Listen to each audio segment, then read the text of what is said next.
بسم اللہ الرحمن الرحیم۔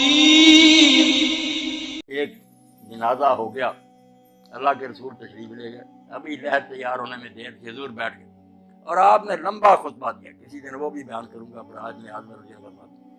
حضور نے فرمایا جب موت کا وقت آتا ہے اس وقت فرشتوں کی ایک پوری گارد آتی ہے۔ ہم لوگ سمجھتے ہیں کہ ملک الموت روح قبض کرتا، اس سے آگے لوگوں نے پھر ایک ردا رکھ لیا کہ جب ایک ملک الموت ساری زمین پر اتنے جہان پر گھومتا اور سب کی جانیں نکالتا تو حضور اگر حاضر ناظر ہو جائے پھر کیا؟ یہ ہمارے دوست کہتے ہیں، یہ بات ہی غلط ہے۔ ایک ملک الموت کب جانے قبض کرتا ہے؟ بے شمار فرشتے ہیں اس کے مدد، وہ انچارج ہے محکمے کا، اس کے تحت تتوفاہم الملائکہ، بے شمار فرشتے۔ تو اللہ کے رسول نے فرمایا پورا دستہ، ایک انسپیکٹر ہوتا، اس کے ماتحت سپاہی ہوتے، وہ آ کر اتنی دور بیٹھ جاتے ہیں جہاں تک مردے کی نظر جاتی ہے، وہ نہیں قریب آتے، باقی سب سپاہی بیٹھ جاتے ہیں۔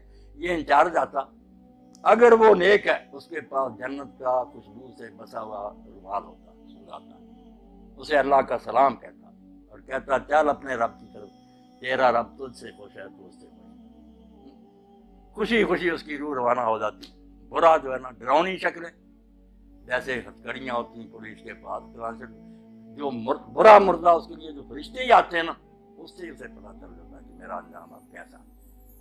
مسکراتے چہروں کی بجائے ڈراؤنی شکلیں، بدبودار رومال، غضب آلود نگاہیں، وہ چھپتی پھرتی پھر نکالتے مار مار، اور اسی وقت جب وہ رومال میں اس کو لپیٹتا دوسرے سپاہی آگے آ جاتے ہیں، اس سے وہ وصول کر لیتے ہیں، نیک روح سے لے کر جاتے ہیں۔ اللہ کے رسول صلی اللہ علیہ وسلم جہاں جہاں سے گزرتے ہیں خوشبو پھیلتی جاتی اور ساری مخلوق کہتی ہے مرحبا، مبارک ہے تیرا آنا یار، تو نے ہم سب کو نا معطر کر۔ اور اگر برا تو بدبو پھیلتی اور سارا جہان لعنت کرتا کہ تو کیسی منحوس روح ہے، ہمارا دماغ ہی خراب ہے۔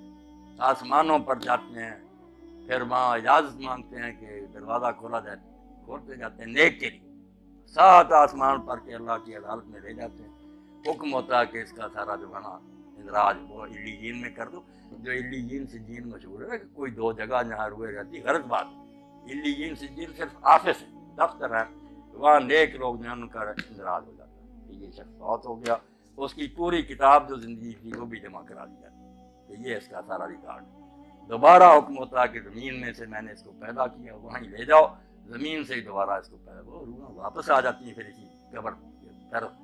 برے کی روح لے کر جاتے ہیں، جب حضور صلی اللہ علیہ وسلم فرمایا، اللہ کہتا ہے نہ آسمان کے دروازے نہ کھولو، میرے دربار میں آؤ، دفع کرو، گار دو، اس کو 7ویں زمین کے نیچے پھینک دو، وہاں ہی رہ، وہاں سے نکالیں۔ لمبی حدیث ہے جو حضرت سے بڑا آدمی آتا ہے۔ نیک لوگوں کی روحیں خوشی میں ہوتی، کیسی پاک زندگی ان کی۔ حدیث پاک میں آتا ہے سنن ابن ماجہ کے، جب اس کو فرشتے آ کر حساب کے لیے کہتے ہیں نا کہ جواب دو انسانوں، تو منظر دکھایا جاتا ہے سورج غروب ہونے کا۔ جب وہ مردہ ہوش میں آتا ہے اور فرشتوں کے سوالوں کے جواب دینا چاہتا، دیکھتا ہے کہ سورج غروب ہو رہا ہے، عصر کا وقت بھی تنگ ہو گیا، تو وہ کہتا دعونی بصری، مجھے ذرا مہلت دو، میں نماز پڑھ۔ وہ کہتے ہیں اللہ یار تو اسے کیا حساب ہے جس کو اس وقت کی نمازی آ گئی۔ مگر یہ حال ان کا ہی ہے نا جو زندگی میں نمازی رہے، جن کو یہاں کبھی خیال ہی نہیں آیا کہ نماز نامی شاید بھی مسلمان کا کوئی کام ہے، انہوں نے وہاں نماز کو کیا یاد کرنا۔ یہ سچا مومن اس وقت کہتا ہے دیکھتے ہوئے کہ سورج جا رہا، تو کہتا ہے یار سوالوں کے جواب دوں گا میں، پہلے مجھے نماز پڑھ، بڑا خوش ہوتے ہیں۔ اور جب سوال کرتے ہیں تیرا رب کون ہے، تیرا دین کیا ہے، تیرا نبی کون ہے، دیتا تو کہتے ہیں ہم پہلے ہی جانتے تھے، اس سے پوچھتے تو نے یہ، اس نے کہا میں اللہ کی کتاب پڑھتا تھا، قرآن سے مجھے سب پتا۔ وہ کہتے ہیں ہمیں تیرے بارے میں یہی تو سو جا، جیسے دلہن آرام سے سوتی ہے، اور روزانہ پھر اس کو جنت کا مقام دکھایا جاتا ہے، ہر روز پردے ہٹا کے صبح شام وہ دیکھتا ہے کہ آخرت میں میرے لیے یہ تیار خوشیاں، جیسے مہمان خانے میں ریسٹ ہاؤس میں بیٹھے نا، وہاں دیکھتا ہے کہ میرے لیے یہ انعام ہے، خوشیاں ہی خوشیاں۔ اور دوسرے کو صبح شام جہنم دکھائی جاتی، جیسے پھانسی کا ہاتھ دکھایا جاتا کہ یہ ہے تیرے لیے، اب پھانسی گلے میں پڑنے، وہ بیچارہ پہلے ہی مرتا، مرنے سے پہلے روز مرتا کہ یہاں میں جانے والا ہوں۔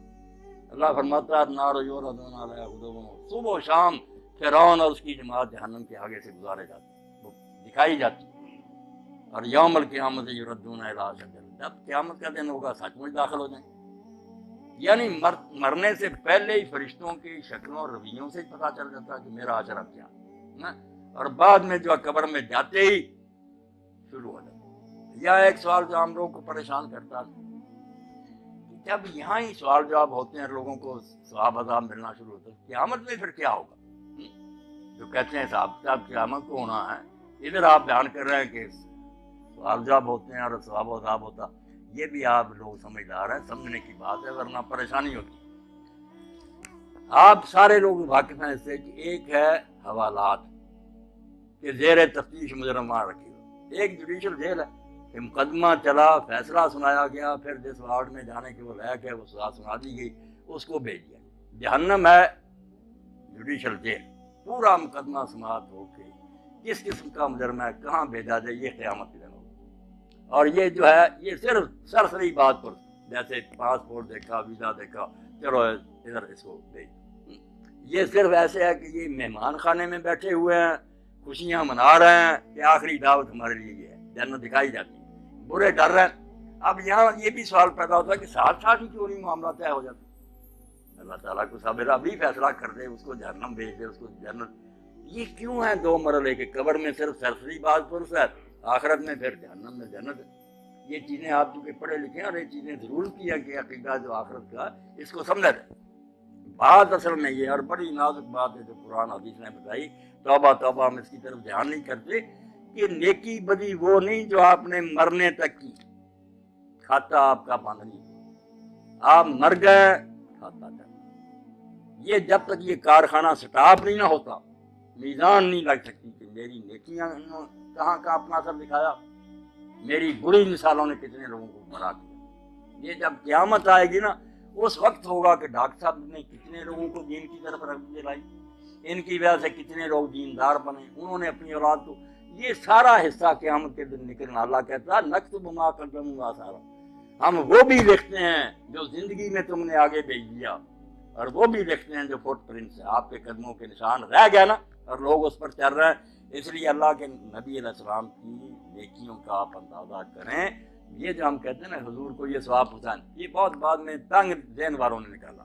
رسولہ کو پہنچانا کیا؟ جو نیکی امت کرتی ہے نا، میں نے قرآن پڑھا، نماز پڑھی، روزہ رکھا، ہر ایک امتی کے اس عمل میں سے ایک آپ کے کھاتے میں جا رہا، صحابہ کے جا رہا ہے، مامون نے دین ہم تک پہنچایا۔ جو نیکی سکھائے گا، جتنے اس کے بعد جہاں تک وہ چلتی رہے گی، اس کو ثواب ملے گا۔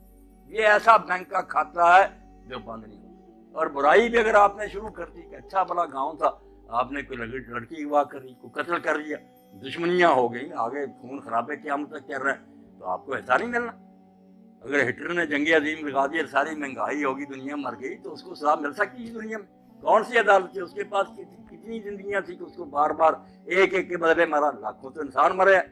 اب قیامت کا دن چونکہ وہاں بار بار زندہ ہونا، بار بار مرنا، یہ عدالت نے سنا اس کو اتنی بار پھانسی دی ہے۔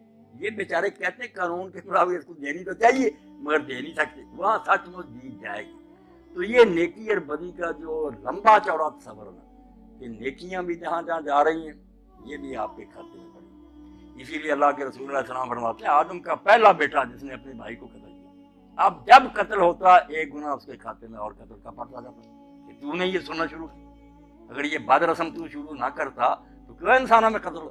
اب جب تک قیامت نہیں آتی آپ سمجھ گئے کہ کھاتا نہیں پتہ چل سکتا کہ اس کی نیکیاں کتنی بنی، برائیاں کتنی بنی۔ اس لیے محتاط رہنا چاہیے کہ میں اپنے طرز عمل سے کہیں اولاد کو گمراہ نہ کر دوں، میرے دوست نہ بگڑ جائیں، میرا خطبہ سننے والے نہ، میں مر جاؤں گا مگر میرے گناہ کی گٹھڑی ہے یہ بھاری ہوتی جائے گی۔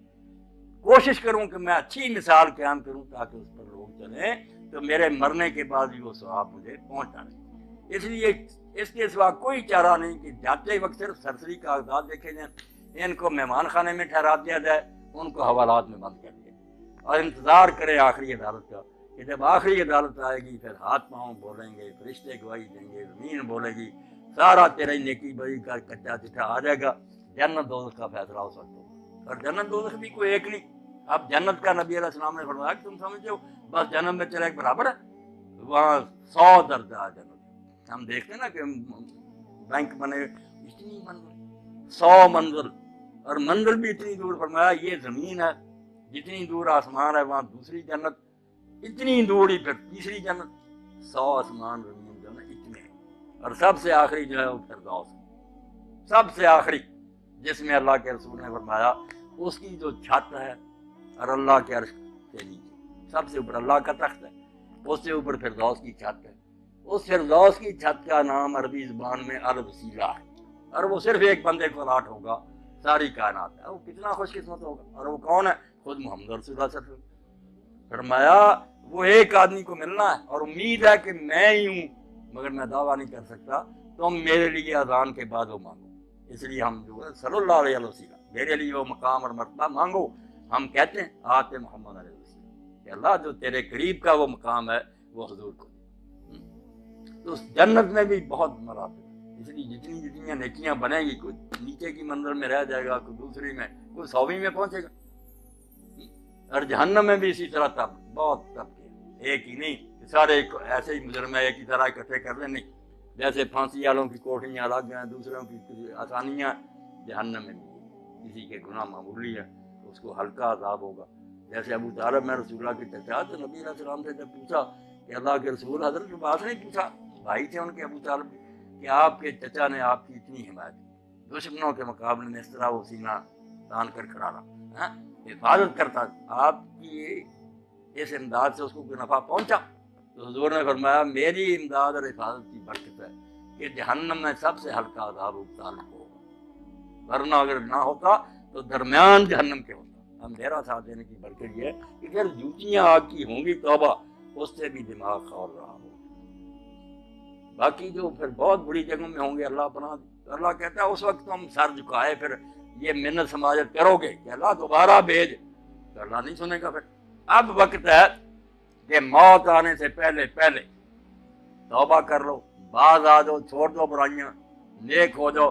پھر کوئی بات نہیں، تم سے جتنے جی چاہے گناہ ہوئے اللہ معاف